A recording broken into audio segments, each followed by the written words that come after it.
This is what got me started on making this video, a post by Donald Willis in the Education Forum. Willis likes to focus on fifth floor activities.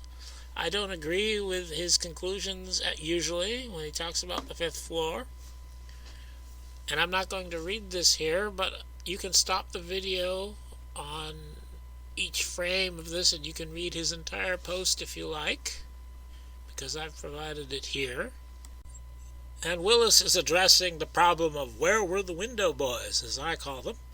I don't mean that as any kind of a racial slur, but it's just where I live, there used to be, probably still is, a window installation company. And in their advertisements, they would say, "We're the window boys." So that phrase is stuck in my head.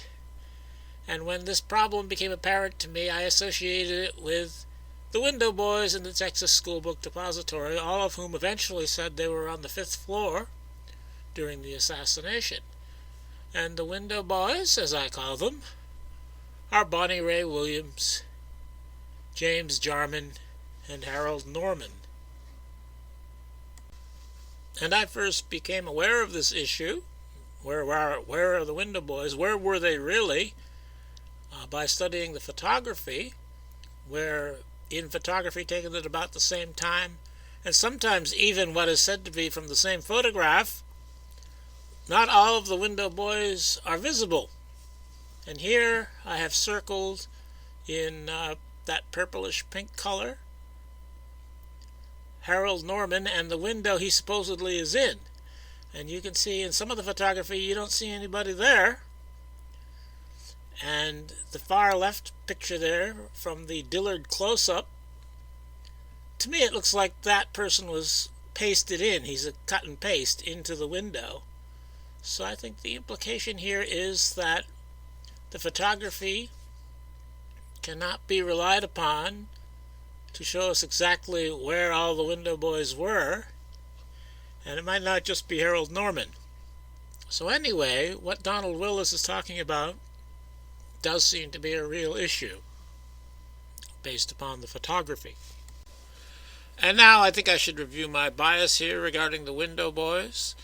One reason I have a particular interest in these three men is that an early witness or an early radio report after the assassination reported that a witness saw a colored man shooting from about the fourth floor, and the fifth floor is about the fourth floor, and the three window boys are all three of them are colored men.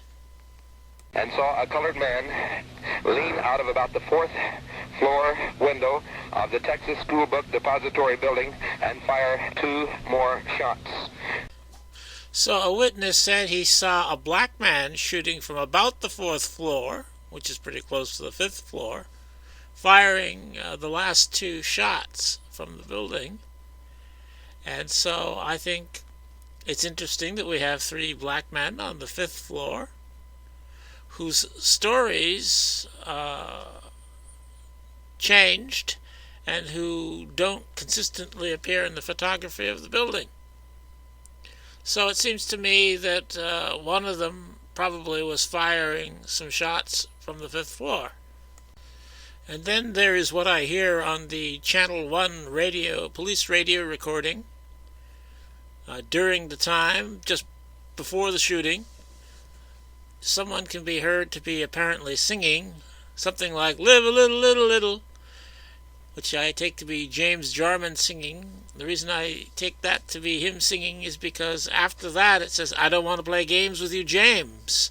And I take that to be Harold Norman. I think Harold Norman and James Jarman were sort of paired together here. And so I think James Jarman and Harold Norman have a walkie-talkie and are transmitting on Dallas Police Radio Channel 1, which seems a bit odd if they're just watching the parade.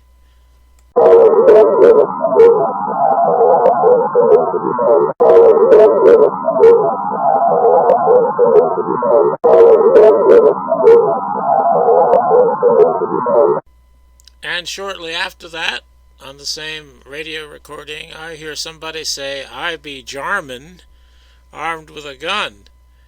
And I think the implications there are obvious.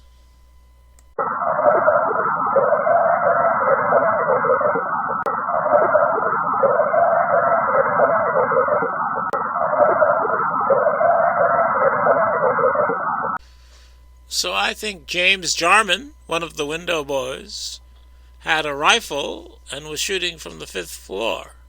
But I don't think that he was shooting the president or John Connolly from the building. And we have evidence indicating that multiple shots completely missed the car and were fired from behind the car. So I think that Jarman was shooting intentional misses, and that is, and the only reason I can make sense of that would be because the point would be to be an audio decoy, and since Jarman is directly under the 6th floor window, that would make sense that whoever is controlling this event wants to blame Lee Harvey Oswald for being on the 6th floor shooting, but doesn't want to have the shooting actually coming from the 6th floor. I think they decided that it was easier to control the situation to have a visual decoy in the 6th floor, that was Billy Lovelady, and have the audio portion of the decoy come from the 5th floor, but directly under the window, or almost directly under the 6th floor window, so that people seeing the action and the results of the shooting would associate the shooting with the 6th floor. They would see somebody in the 6th floor window, they would hear shots coming from that area, and they would think the shots came from the 6th floor, when actually the fatal shots, or the shots that hit the people in the car, actually came from different locations, in front of the car or in front of the victims. So this means that Junior Jarman, or James Jarman, was firing audio decoy shots, and he is not the person who shot anybody in the car. And Garland Slack, a witness on the scene, told the FBI that he heard 2 shots in rapid succession and realized from the sound that they must have been fired from the interior of a building. I find this significant because I think it implies that whoever was shooting from the interior of a building meant that that gun was inside of the building and not sticking out the window at all when those shots were fired. And I think that means that the shooter was trying to hide, and we know that the 6th floor decoy was not trying to hide, that he was clearly visible, and that he stuck the gun out the window. So I think this means that Jarman was trying not to be seen, even though he was seen by one witness, as I covered earlier. But that, in my view, supports the idea that the 5th floor shooter, Jarman, was there simply to provide the sound. He was an audio decoy so that the people would think that the shots had come from the Texas School Book Depository. Earlier I said that I think that Jarman and Norman had been paired together in this operation, and one reason I believe that is because on the recording it sounds as if they're together with a walkie-talkie, as I covered already. Another reason is that neither one of them gave a statement on the day of the assassination, as most people did. Most of the witnesses gave a statement on the day of the assassination. But we have nothing from Norman and Jarman until a day after the assassination. And yet, this photograph, I believe, shows Jarman and Norman being brought into the Homicide and Robbery Bureau at a time, on the day of the assassination, at a time when all they were handling in that office was the assassination. So I don't see why anybody would be brought in there who wasn't involved with the assassination investigation. And I think this is Jarman and Norman being brought into the office based on this photography that I found on the Prayer Man site. And I've included one of the Warren Commission pictures of Norman and Jarman just so you can see their relative heights. They're about the same height, and these two black men being brought into the Homicide and Robbery Bureau are about the same height.